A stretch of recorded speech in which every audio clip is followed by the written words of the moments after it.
Alrighty, so I've had this other Mad Lib sitting on my desk for at least a month that the students completed, and I just have not had a chance to do this. And between then and now, they've also completed some pretty good sentences. So I'm behind, but I will be getting those on hopefully soon. For today, I'm gonna go ahead and read the Mad Libs that they came up with. It's entitled A Summer Love Story. So for those of you who enjoy a good romance novel, a good love story, this is for you. I hope you enjoy. It was a yucky summer afternoon when he farted by me and said, "Hey." My eyes burped as my heartbeat fluttered. In that instant, I knew Markamu and I would love each other for 2 years. "Hey," I said back. Then he looked deep into my big toe and replied, "Oi, you are the fattest and greatest girl I have ever seen." We sat in the McDonald's bathroom and stared at each other for hours. As his hand dully touched my hand, sparks flew. We talked about encyclopedias and other important details of our lives. He loved dino nuggies and cows almost as much as I loved him. He even offered to show me his Olaf collection.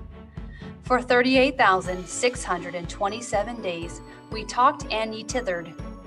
The warm summer days turned gummy, and I had to leave. I didn't even get to say, "Bye, Felicia." All right, 2 more. It was a moist, I have one class period that knows I just despise that word, and so they try and put it for every single blank. They think they're funny. You're not. It was a moist summer afternoon when he waddled by me and said, "Hey." My eyes hooted as my heartbeat fluttered. In that instant, I knew Pablo and I would love each other for 1 week, 5 days, and 17 hours. "Hey," I said back. Then he looked deep into my nostrils and replied, "Ew, you are the sweatiest girl I have ever seen." We sat in my mom's basement and stared at each other for hours. As his hand poopily touched my hand, sparks flew. We talked about dishwasher soap and other important details of our lives. He loved hot dog water and lice almost as much as I loved him. He offered to show me his sweaty socks collection. For 44 days, we talked and swamped. The warm summer days turned grainy and long-haired, and he had to leave. I didn't even get to say, "Peace, broski." And the last one. It was a smelly summer afternoon when he leapt by me and said, "Hey." My eyes clapped as my heartbeat fluttered. In that instant, I knew Mo and I would love each other for 5 seconds. "Hey," I said back. Then he looked deep into my ear and replied, "What's poppin'? You are the nastiest girl I have ever seen." We sat in my sister's attic and stared at each other for hours. As his hand uncomfortably touched my hand, sparks flew. We talked about Grandma's cookies and other important details of our lives.